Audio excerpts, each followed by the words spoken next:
Hey everybody, what's up? Welcome back. If you're new here, I'm Liz, your host here at Crimes Untold. And today we're going to be talking about the murder of Betty Wolseiffer. So, Elizabeth Wolseifer was married to Glen Wolseifer, and she was murdered on August 30th of 1986. So she was found beaten to death in an apparent robbery.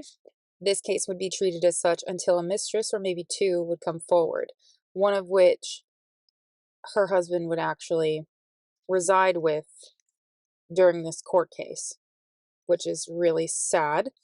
Really, really sad. Ugh. Yeah, that would be Carol Kapicki is one of the ladies that he would, become enthralled with.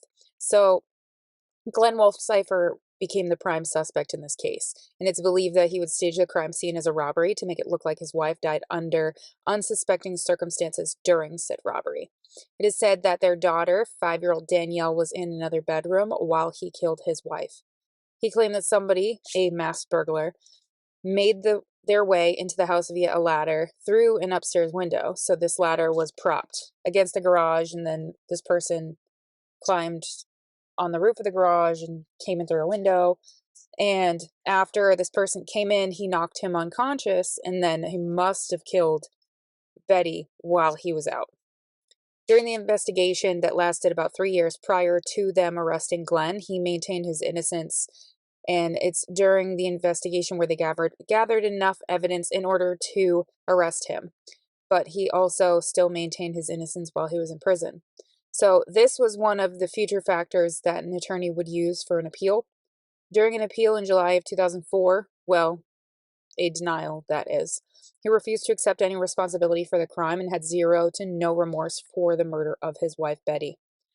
Glen Wolseifer would win his parole hearing, which is parole hearing number 6, and this would be 13 years after he killed his wife. This was released on March 28th of 2005 after his arrest for the murder of his wife.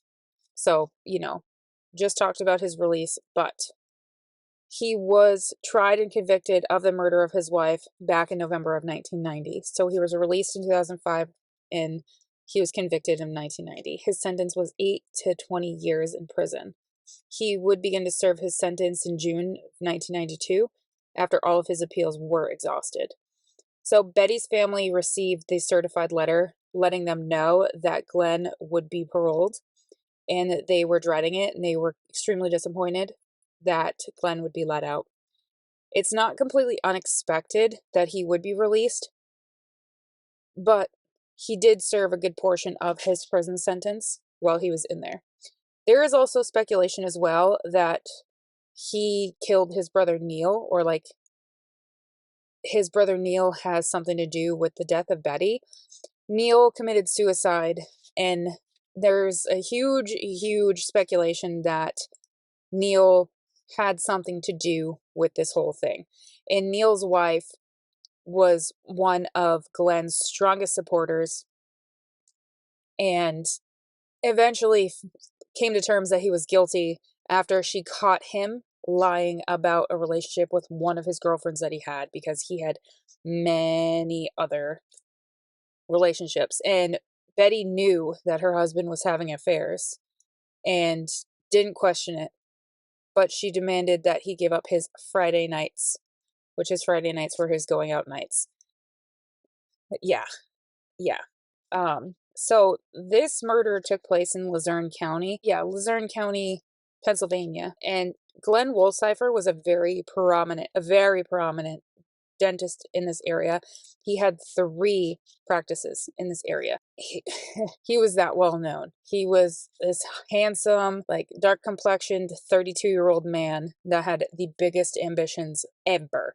He wanted to be happy. He wanted to have all the money. He married his high school sweetheart, but he also had his 2 girlfriends on the side.